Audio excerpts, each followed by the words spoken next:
আলহামদুলিল্লাহ, আমাদের টঙ্গী 58তম বিশ্ব ইজতেমার দ্বিতীয় ধাপে আজ 23টি বিবাহ সম্পূর্ণ হয়েছে।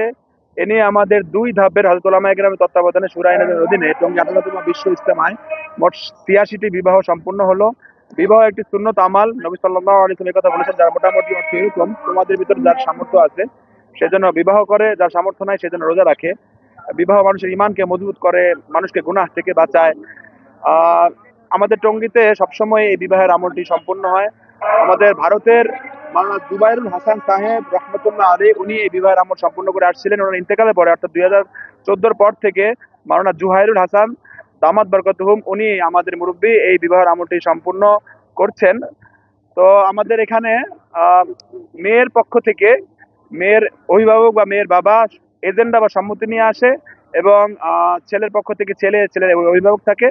অমুকের মেয়েকে এত টাকা দেন মোহরে আপনার নিকট বিবাহ প্রস্তাব দিলাম, ছেলে রাজি বলে, আলহামদুলিল্লাহ এভাবে বিয়ে হয়ে যায়।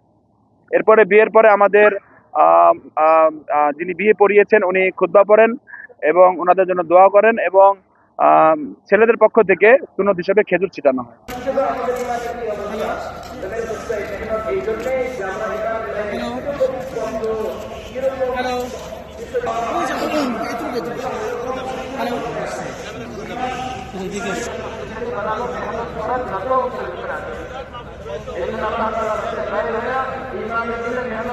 والسلام النكاح من سنتي وقال فمن رغب عن سنتي فليس مني او كما قال عليه الصلاه والسلام.